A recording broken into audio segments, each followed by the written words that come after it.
Hello दोस्तों, digital सुविधा की न्यू वीडियो में आपका सबका स्वागत है। क्या आप वर्ड डॉक्यूमेंट को बिल्कुल नोटबुक जैसा बनाना चाहते हैं? तो इस वीडियो में मैं आपको आसान तरीके से बताऊंगा कि माइक्रोसॉफ्ट वर्ड में नोटबुक पेज कैसे बनाते हैं। वीडियो को पूरा देखें और कुछ ही मिनटों में अपना प्रोफेशनल नोटबुक तैयार करें। मैंने वर्ड डॉक्यूमेंट में कुछ इस तरीके का पेज बना रखा है, नोटबुक पेज हम देख पा रहे हैं यहाँ पे। तो इसी तरीके से मैं आपको बताऊंगा। उसके लिए सबसे पहले मैं एक नया पेज ले लूँगा, कंट्रोल एन करके। ये नया पेज हमारे यहाँ पे खुल गया है। तो सबसे पहले हम जाएँगे लेआउट पर। लेआउट पर जाने के बाद हम साइज़ पे जाएँगे। साइज़ पे जाने के बाद सबसे नीचे हमें एक ऑप्शन दिखाई दे रहा है, मोर पेज सेटिंग्स। यहाँ पे हम जाएँगे। ये पेज सेटअप का एक पॉपअप हमारे पास आ गया है इंटरफ़ेस। इसमें हमें 3 चीज़ें दिखाई दे रही हैं, मार्जिन, पेपर और लेआउट। मार्जिन्स पर जाएँगे और जहाँ पे 1, 1, 1 जहाँ पे लिखा हुआ है, हम सब जगह पे हम उसको 0 कर देंगे। जहाँ पे भी 1 लिखा हुआ है, सब हम 0 कर देंगे और सबसे नीचे की तरफ हमें ओके कैंसल दिखाई दे रहा है, हम ओके पे क्लिक करेंगे। तो हमारा जो कर्सर है, वो बिल्कुल कॉर्नर की तरफ चला गया है। यहाँ पे अगर मैं कुछ लिखता हूँ, तो देखिए पूरे कॉर्नर में हमें दिखाई दे रहा है। और इसके बाद हम जाएँगे इंसर्ट पर। इंसर्ट पर जाने के बाद टेबल पर जाएँगे, तो हमारे पास इंसर्ट टेबल का ऑप्शन आ रहा है। मैं यहाँ पे सिलेक्ट कर लूँगा और इस तरीके का टेबल हमारे पास आ जाएगा। लेफ्ट साइड में ऊपर की तरफ हमारे पास प्लस का ऑप्शन आ रहा है, उसको हम क्लिक करेंगे तो हमें ये सारा सिलेक्ट ऑल हो जाएगा। उसके बाद हम जाएँगे लेआउट पर। लेआउट पर जाने के बाद ये जो लेआउट दिखाई दे रहा है, उसके ऊपर जाएँगे, हम इसकी हाइट जो है एडजस्ट करेंगे। तो मैं ले रहा हूँ 0.37 ले रहा हूँ मैं और एंटर कर दूँगा। जैसे ही एंटर करूँगा, मैं ये जो कॉलम्स है जो है और मेरे ये सब बड़ी-बड़ी हो जाएँगी। इसको करने के बाद सबसे पहला काम हमारा ये रहेगा, जो ऊपर का जो लाइन है, उसको हम ड्रैग करेंगे नीचे की तरफ। हम जिस तरीके से हमें एडजस्ट करना है, हम कर सकते हैं। मैं यहाँ तक इसको लूँगा और इसके बाद मुझे नीचे की तरफ ये सारा जो है लाइन्स लानी है। उसके लिए मैं अपना कर्सर जो है वो फर्स्ट जो लास्ट वाली जो है लाइन उस पर रख दूँगा। तो रखने के बाद मैं टैब प्रेस करूँगा। टैब जैसे ही प्रेस करूँगा, मैं ये सारी लाइन्स मेरी धीरे-धीरे करके बढ़ती जा रही है। मैं नीचे तक इसको टैब, टैब, टैब कर दूँगा। तो ये देख पा रहे हैं हम, नीचे तक ये जो है सारी लाइन्स आ गई है। मैं ऊपर की तरफ आपको दिखाता हूँ, ये सारा लाइन्स हमारे पास आ गया है। इस तरीके से हम ये इस टैब को प्रेस करके ये सारे लाइन्स ला सकते हैं। और इसके बाद हम देख पा रहे हैं कि हमें एक ऊपर मार्जिन लाना है। मार्जिन लाने के लिए हम सबसे पहले इंसर्ट में जाएँगे, उसके बाद हम शेप्स पे जाएँगे। शेप्स में जो लाइन्स का ऑप्शन आ रहा है, हम लाइन वाले पे फर्स्ट वाले को क्लिक कर देंगे। क्लिक करने के बाद हम एक लाइन ड्रॉ करेंगे शिफ्ट प्रेस करके। शिफ्ट प्रेस इसलिए करते हैं ताकि हमारा जो लाइन है वो स्ट्रेट हो। तो मैं शिफ्ट प्रेस करके ये लाइन पूरा ड्रैग कर दूँगा सीधे। अब ये जो लाइन है, मुझे इसका कलर जो है उसको रेड में करना है।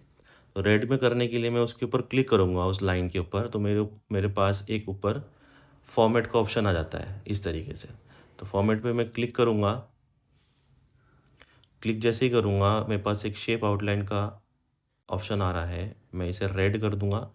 रेड करने का फिर से मैं उसी पे जाऊँगा शेप आउटलाइन पे। उसके बाद इसकी जो वेट है, मैं 1 1 पे कर दूँगा। तो ये जो है मेरा थोड़ा-सा थिकनेस आ गया है इसके अंदर।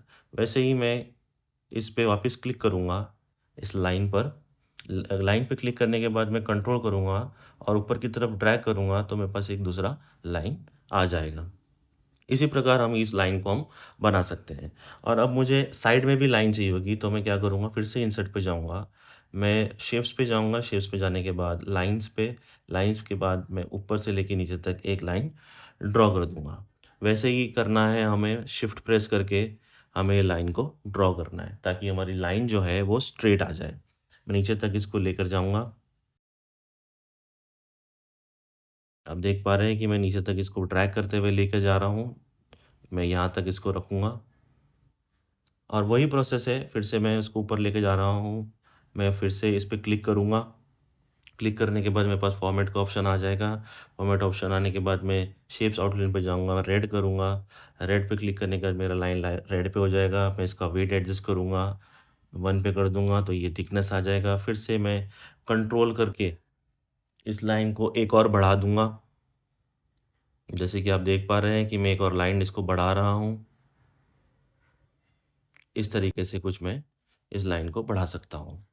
अब ये जो लाइन और ये सब सारी चीज़ें बन गई है, अब साइड राइट हैंड साइड पे मुझे एक शेप चाहिए जिसमें डेट और पेज में लिखूँगा, तो मैं एक शेप ले लूँगा। लेने के बाद मैं यहाँ पे इसको बना दूँगा। जो साइज़ मुझे चाहिए उस तरीके का मैं बना सकता हूँ। आप भी बना सकते हैं इसको। इसको करने के बाद इस पे क्लिक करूँगा, डबल टैप करूँगा, फॉर्मेट पे जाऊँगा। फॉर्मेट पे जाने के बाद जो सबसे पहले जो ऑप्शन है इसको मैं क्लिक कर दूँगा। उसके बाद राइट क्लिक करूँगा। राइट क्लिक करने के बाद ऐड टेक्स्ट करूँगा। इसमें मैं कुछ भी लिख सकता हूँ, जैसे मैं डेट और पेज मेंशन करूँगा यहाँ पर। Date DATE dot dot dot कर दूँगा, तो मेरे पास ये सारा आ जाएगा। कुछ इस तरीके से आप लिख सकते हो। आपको जो भी मेंशन करना है आप लिख सकते हो यहाँ पे। मैं डेट और पेज मेंशन कर रहा हूँ यहाँ पर। डेट और पेज मेंशन यहाँ पे मैं कर देता हूँ। डेट और पेज मेंशन करने के बाद आप इस डेट और पेज को आप इसका कलर भी चेंज कर सकते हैं, जैसे कि मैं रेड कर रहा हूँ। और इसको रेड करने के बाद ये जो बॉक्स है, इस बॉक्स को भी मैं रेड कलर का करूँगा। सबसे पहले इसको मैं अलाइन कर देता हूँ। तो मैं इंसर्ट पे होम पे जाके होम पर जाने के बाद मैं पैराग्राफ एडजस्टमेंट करूँगा।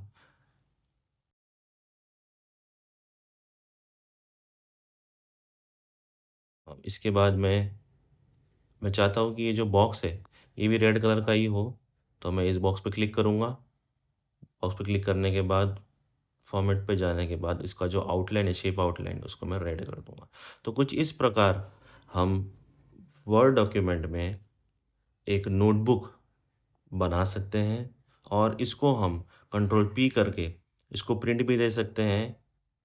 आप सबका लाइक, शेयर और सब्सक्राइब जरूर करें और वीडियोस के लिए कमेंट करें। Thank you.